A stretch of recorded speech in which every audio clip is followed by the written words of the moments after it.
চিন্ময় কৃষ্ণ দাসের মুক্তির দাবিতে ভারতের কয়েকটি হিন্দুত্ববাদী সংগঠন কলকাতার বাংলাদেশ উপহাইকমিশন ঘেরাওয়ের চেষ্টা করেছে। বৃহস্পতিবার এই ঘটনায় পুলিশের সঙ্গে সংঘর্ষে এক পুলিশ সদস্য আহত হন।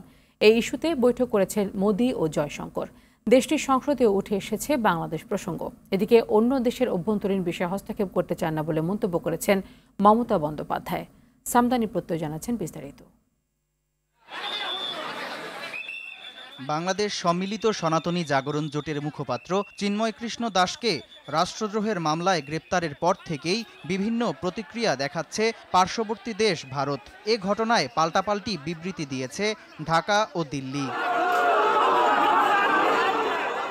এরই মধ্যে বৃহস্পতিবার কলকাতার বাংলাদেশ উপহাইকমিশন ঘেরাও করার চেষ্টা করে হিন্দু মহাসভা সহ আরও কয়েকটি হিন্দুত্ববাদী সংগঠন। এ সময় পুলিশ তাদের বাধা দিলে সংঘর্ষের ঘটনা ঘটে। ক্ষুব্ধ মহাসভার কর্মীরা পুলিশের ওপর হামলা চালালে এক পুলিশ সদস্য গুরুতর আহত হন। গ্রেপ্তার করা হয় কয়েকজনকে।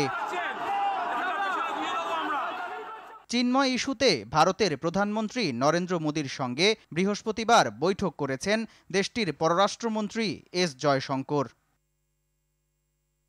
বাংলাদেশের সংখ্যালঘু সহ সব নাগরিকের জীবন ও স্বাধীনতার সুরক্ষার দায়িত্ব বাংলাদেশ সরকারের বলে মন্তব্য করেছেন দেশটির পররাষ্ট্র প্রতিমন্ত্রী কীর্তিবর্ধন সিং।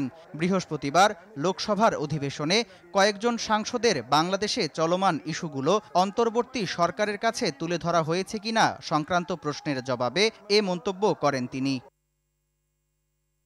এদিকে বাংলাদেশ নিয়ে উদ্বেগ প্রকাশ করলেও অন্য দেশের বিষয়ে মন্তব্য করতে রাজি নন পশ্চিমবঙ্গের মুখ্যমন্ত্রী মমতা বন্দ্যোপাধ্যায়। রাজ্য সরকার এ বিষয়ে কেন্দ্রের সিদ্ধান্ত মেনে নেবেন বলেও জানান তিনি। সামদানি প্রত্যয়, RTV।